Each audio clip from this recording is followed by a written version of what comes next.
Hoje vamos apresentar o trabalho de ciclos biogeoquímicos 2, de ecologia de ecossistemas. O meu grupo é composto por mim, Marcel Farias Mâncio, Nazaré Maria Ferreira dos Santos, Paula Cauane de Souza Santos. Introdução. Os elementos e compostos químicos são fundamentais para os processos vitais da vida. Os organismos vivos, eles gastam energia para extrair os compostos químicos do seu ambiente. Eles os retêm e usam por um período, para posteriormente perdê-los outra vez. Portanto, essas atividades dos organismos influenciam profundamente os padrões de fluxo de matéria química na biosfera. Os ecofisiologistas, eles procuram saber como os organismos obtêm e utilizam os compostos químicos que necessitam. Mudamos a ênfase e consideramos as maneiras pelas quais a biota em uma área continental ou dentro de um volume de água acumulada transforma e transporta a matéria entre os diferentes componentes do ecossistema. A área escolhida pode ser o globo terrestre, um continente, uma bacia hidrográfica ou simplesmente um metro quadrado. Aqui a imagem mostra, né, o produtor, aí o consumidor primário, o consumidor secundário, o consumidor terciário e o decompositor, né, que são as que vem das plantas, passa pelos animais e chega às plantas novamente. Entradas para comunidades terrestres. O intemperismo da rocha matriz e do solo é, em geral, a principal fonte de nutrientes como cálcio, ferro, potássio, fósforo e magnésio, que podem, então, ser absorvidos através das raízes das plantas. O que seria intemperismo? É um conjunto de processos mecânicos, químicos e biológicos que ocasionam a desintegração e a decomposição das rochas. A dissolução simples de minerais em águas também disponibiliza nutrientes da rocha e do solo, e o mesmo se obtém com reações hidrolíticas, envolvendo ácidos orgânicos liberados pelos fungos ectomicorrízicos, associados a raízes das plantas.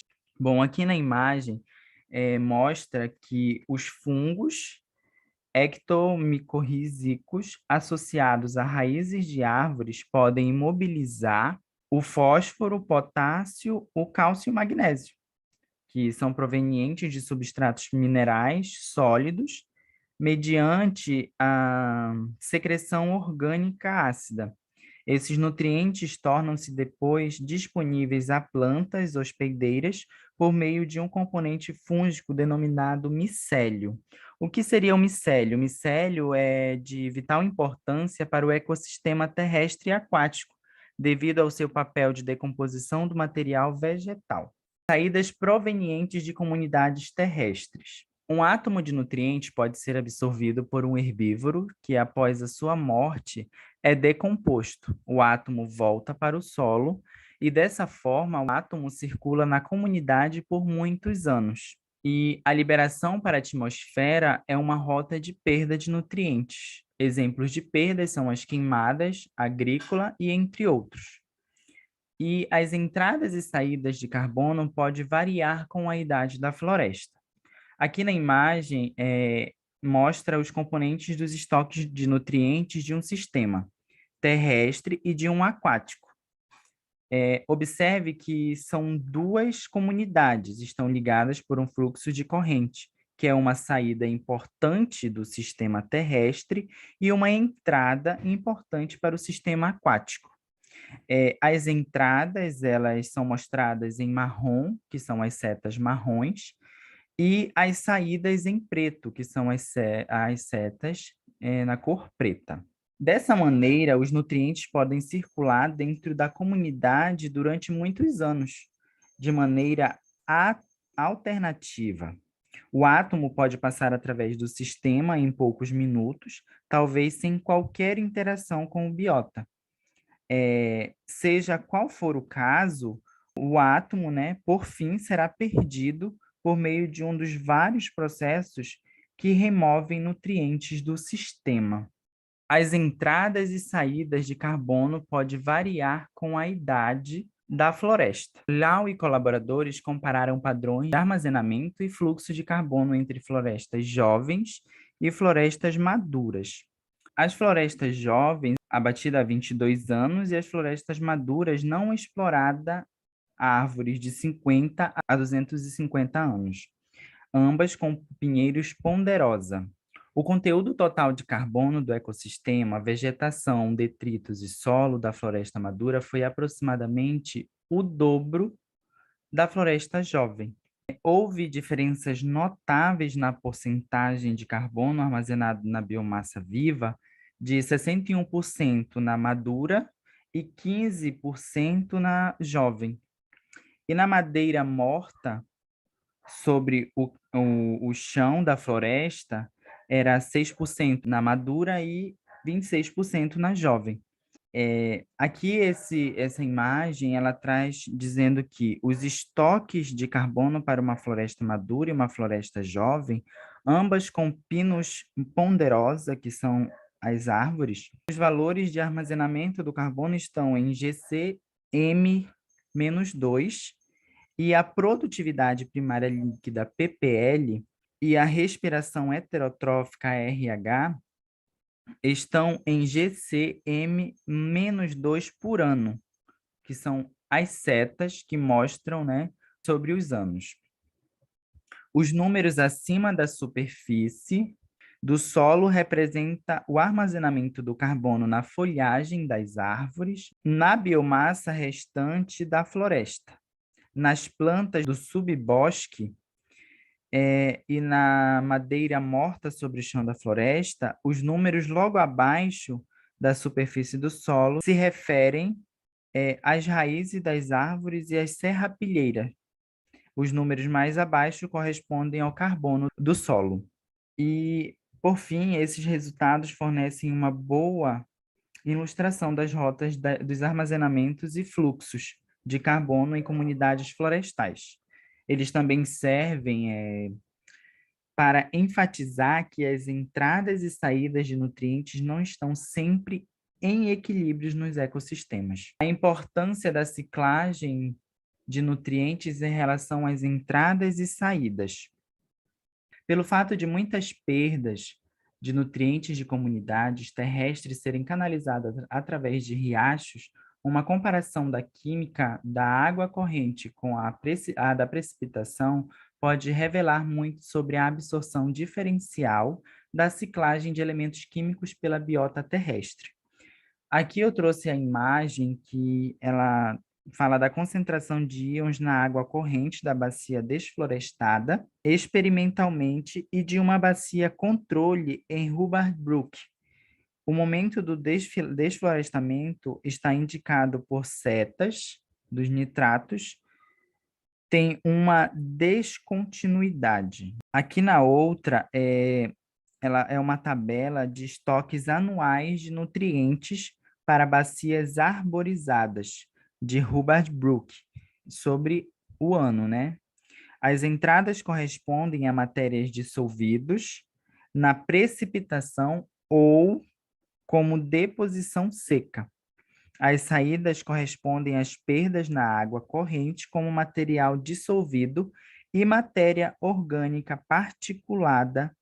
A variação líquida, aqui que mostra que é positiva para a bacia, ganha matéria e é negativa quando ela perde. A quantidade de nutrientes ciclada por ano é menor ou maior do que os suprimentos e perdas externos. O estudo mais aprofundado sobre esta questão foi realizado por Linkens e colaboradores na floresta experimental de Hubbard Brook, uma área de floresta caducifólia, temperada, drenada por pequenos riachos, e localizada em White Mountains, de New Hampshire, nos Estados Unidos. A bacia hidrográfica, a extensão do ambiente terrestre drenada por um determinado riacho, foi considerada como unidade de estudos devido ao papel desempenhados pelos riachos na exportação de nutrientes. Definiram-se 6 bacias pequenas e seus fluxos de saídas foram monitorados. Uma rede de pluviometros registrou as quantidades de chuva, neve com chuva e neve. As análises químicas da precipitação e da água dos riachos possibilitaram calcular a quantidade de diversos nutrientes que entravam e saíam do sistema. Agora a gente vai entender um pouco sobre como ocorre, né, esse fluxo de matéria em comunidades aquáticas. Em geral, a maior parte desses nutrientes vão ser provenientes de fluxo de entrada, através do excesso de nutrientes, né, que as comunidades terrestres não conseguem assimilar. Como a gente pode ver por essa imagem, pela explicação que o Marcelo deu agora há pouco, sobre as entradas, né, as saídas, perdão, de nutrientes, como a gente pode ver na imagem, nessa parte da comunidade aquática, logo abaixo, tem mais fluxo de entrada, né, provenientes dessas comunidades terrestres, que a gente vai entender um pouco mais, do que outras entradas, né, provenientes de outras fontes. Mas a gente vai ver como funciona, né, melhor em cada sistema desses. Na maioria desses ecossistemas, o que ocorre é uma ciclagem rápida dos nutrientes que ficam logo abaixo da superfície, bem próximo da superfície, né, dessas comunidades, e uma ciclagem lenta que vai acontecer no fundo dessas comunidades já, que vai ser, né, chamada decomposição anaeróbica, né, por conta da baixa concentração de oxigênio. Quando a matéria orgânica vai para o fundo desses ambientes aquáticos e se acumula por lá, a maior parte dessa matéria vai virar sedimento, porque esses nutrientes vão sofrer um processo chamado mineralização e vai ser sedimentado no fundo dessas comunidades. Sendo assim, é possível afirmar, né, que a maioria dos nutrientes, né, que vai abastecer essa comunidade aquática vai vir dos sedimentos, que são provenientes desses nutrientes que chegam até o fundo, né? Claro que cada ambiente vai ter suas particularidades, né? Mas, no geral, é assim que acontece. Nos ecossistemas de córregos ou riachos, apenas uma parte desses nutrientes vai ser absorvido e vai interagir, né, com a comunidade biótica, e a outra parte, que é a maioria dos nutrientes, vai fluir através da água para ser descarregados nos lagos ou no mar. Os nutrientes que sobram, né, que vão interagir, que vão ser assimilados, vão ficar circulando no riacho na forma inorgânica e depois vão interagir com os seres vivos já na forma orgânica. Depois que eles interagirem, né, nessa forma orgânica com os seres vivos, eles vão voltar a circular na forma inorgânica entre os riachos e assim continua esse ciclo, né? Essa representação, né, pode ser feita a partir de espirais por todo o comprimento, né, desse ecossistema.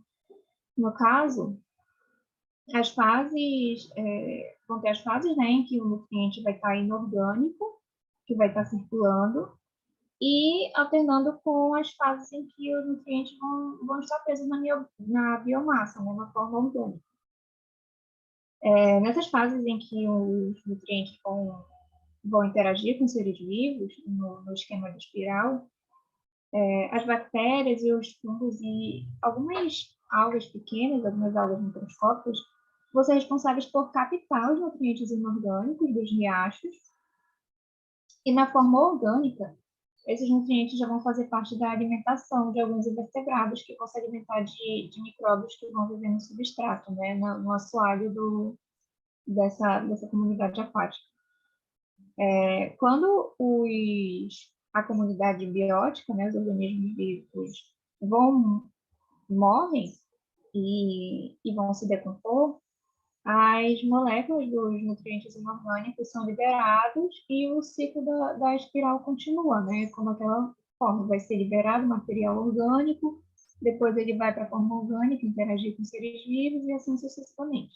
Na comunidade dos lagos, os organismos que são responsáveis pelo fluxo de matéria, né, pelo ciclo biogeoquímico, são os fitoplânctons e os zooplânctons. No caso, os fitoplânctons são os organismos autótrofos e os zooplânctons são os organismos heterótrofos. Nesses ambientes, os principais nutrientes que vão limitar, né, essa produtividade, vão garantir a produtividade, são o nitrogênio e o fósforo.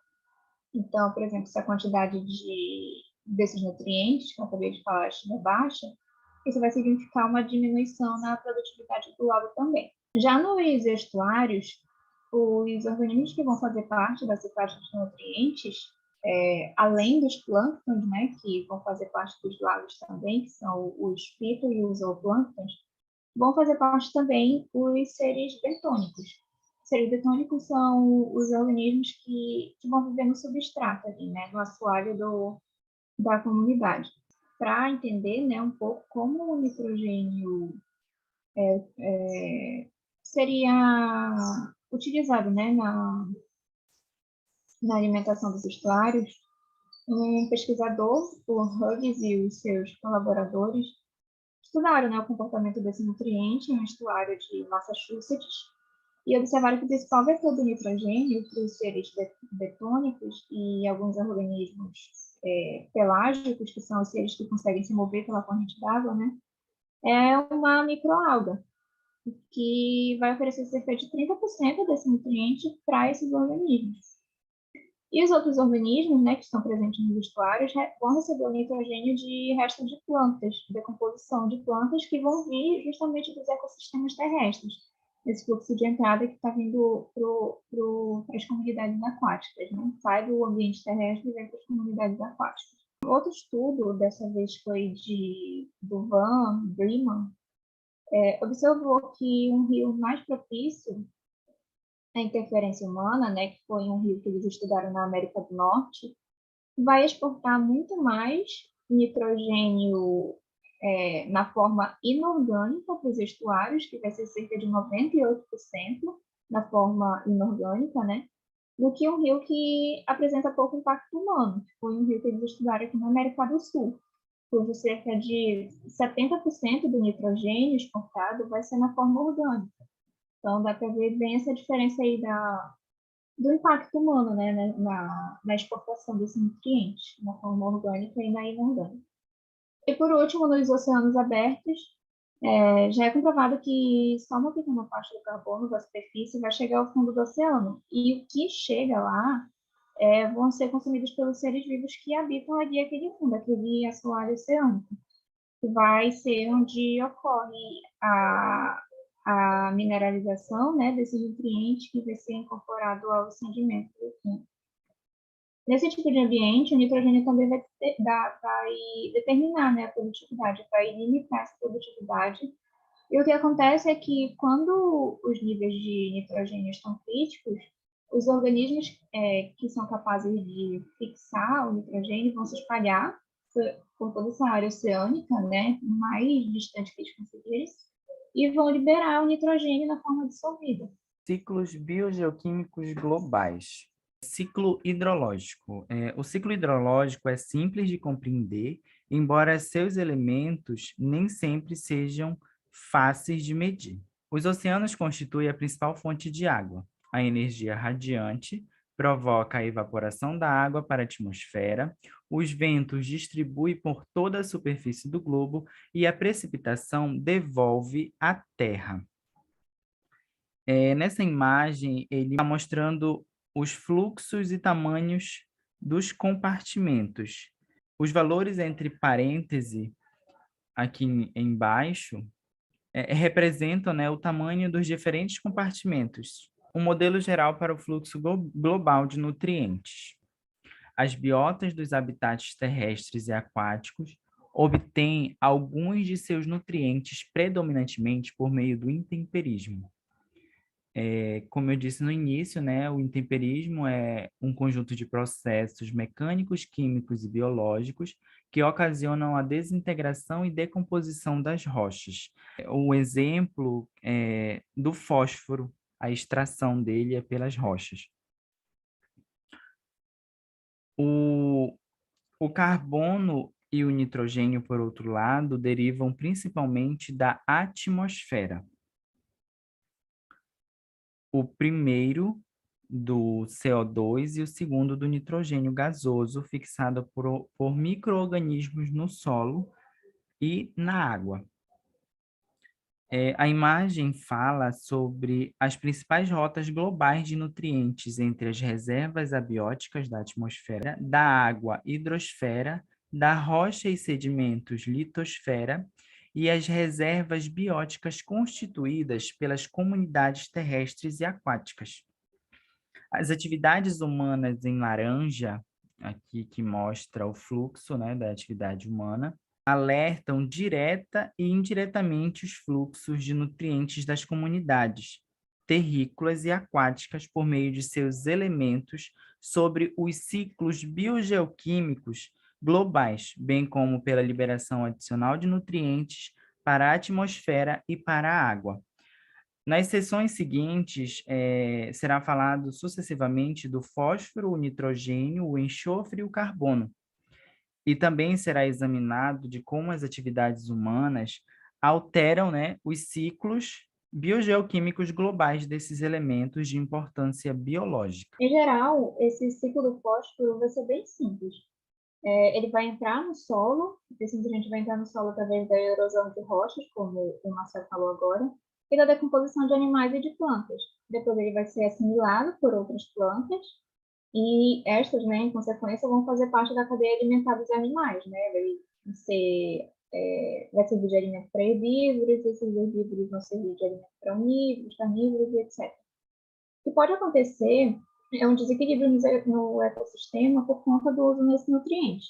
Por exemplo, na pesca marinha, uma grande quantidade de fósforo vai ser transferida do oceano para o solo, e como todo ciclo, né, esse nutriente vai voltar para o oceano e desencadear um aumento na concentração de fósforo no ecossistema oceânico, né?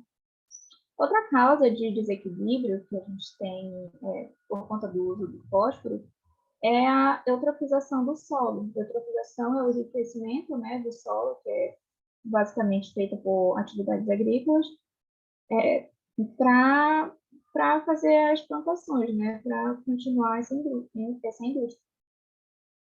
No caso, os agricultores eles vão enriquecer o solo com um adubo químico o mais popular, né, que a gente tem, que a gente mais vê, é o NPK, que é composto de nitrogênio, fósforo e sal de potássio, né?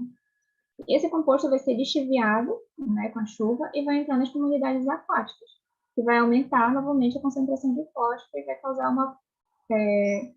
uma proliferação aí descontrolada, né, dos organismos, como as bactérias e alguns outros micro-organismos. E quando ocorrer essa proliferação descontrolada, as concentrações de oxigênio vão diminuir e muitos organismos vivos vão morrer, né? E causar uma decomposição na água, baixando ainda mais o nível de oxigênio. No ciclo do nitrogênio, ele vai assumir uma explicação um pouco mais complexa, né? Por conta das várias transformações que vão ocorrer desse nitrogênio ao longo desse ciclo. Mas eu vou falar aqui algumas fases que acontecem, as principais fases, né? A primeira é a fase da fixação, que vai ocorrer através de bactérias fixadoras de nitrogênio, que geralmente estão presentes nas raízes de leguminosas. Essa parte, né, onde as bactérias fixam o nitrogênio, vai ser chamada de fixação biológica. E o outro tipo de fixação que tem é a física, que vai ser através de atividades elétricas dos raios e dos trovões. No segundo processo, que é a chamada amonificação, ocorre a decomposição da matéria orgânica, que vai ficar disponível no ambiente, e vai resultar na formação de amônio. A terceira fase é a nitrificação, que vai ocorrer uma transformação do amônio em nitrito e, em seguida, em nitrato. Já na última fase, a gente tem a chamada desnitrificação, que vai ser o contrário da nitrificação, né, onde a gente vai ter as bactérias desnitrificantes, que vão transformar o excesso de nitrato, que não vai ser assimilado pelo solo, em nitrogênio atmosférico, e vai, né, obviamente, ir para a atmosfera de novo. E assim inicia o ciclo novamente. Novamente, a gente vê aí as atividades humanas, né, como tendo um papel fundamental nos efeitos sobre esse ciclo, como é o desflorestamento, né, que vai ocasionar no aumento da concentração de nitrato e na perda de óxido nitroso para a atmosfera. E assim como acontece no fósforo, A eutrofização do solo vai ocasionar um aumento das concentrações do nutriente nas comunidades aquáticas, né? Vai ser lixiviado novamente e vai provocar a proliferação excessiva dos organismos aquáticos, como a gente já viu no ciclo anterior, né? Que pode causar uma diminuição na concentração de oxigênio. Agora, no ciclo do enxofre, ele vai passar por 3 processos até ser na atmosfera. O primeiro processo é a formação do composto volátil de metilsulfeto, que é o DMS. O segundo processo é a respiração de bactérias redutoras de sulfato. E, por último, a atividade vulcânica. Esses processos, a maioria, né, como a gente pode ver, são realizados por atividades biológicas. E no processo inverso, onde o enxofre que está presente na atmosfera vai ser oxidado até sulfato, né, e vai retornar à Terra como decomposição úmida e seca, tem também outro processo responsável por levar o enxofre do continente para as comunidades aquáticas, que é o intemperismo de rochas, que vai fornecer metade das concentrações de enxofre da Terra para as águas. No caso, quando ele está indo para as comunidades aquáticas, acontece que ele vai ser absorvido por plantas também. E essas plantas vão fazer parte da cadeia alimentar e da decomposição de matéria orgânica, juntamente com restos de animais, né? E essa decomposição de matéria orgânica vai voltar para as plantas, né? Iniciando assim um novo ciclo. E a principal atividade humana que pode causar um desequilíbrio nesse ciclo é a queima de combustíveis fósseis. E por último, a gente tem o ciclo do carbono, que eu vou explicar de forma bem resumida, porque ele é bem simples. A gente sabe, né, que os principais processos de ciclagem de carbono são a fotossíntese e a respiração. Então, a liberação desse carbono, que vai ser feita na forma de CO2 na atmosfera, é feita a partir da respiração celular e de outros processos, como a decomposição de matéria orgânica, emissão de CO2 por indústrias, né, por fábricas. E a assimilação de CO2 vai ser feita somente a partir da fotossíntese, que, né, as plantas vão utilizar ali o CO2 presente na atmosfera e transformar em glicose, que vai estar presente em carboidratos que fazem parte da cadeia alimentar dos seres vivos. Então, assim, vai iniciar um novo ciclo e é sempre esse ciclo infinito, né? Vem para as plantas e elas vão fazer fotossíntese, depois vem para os animais, eles morrem, se decompõem e vão de novo para a atmosfera, assim como a emissão de gases, né, por fábricas e etc. E essas são a nossa referência, que é o livro Ecologia de Indivíduos a Ecossistemas, dos autores Begon, Townsend e Harper, mais especificamente o capítulo, né, que fala sobre o fluxo de matéria através dos ecossistemas.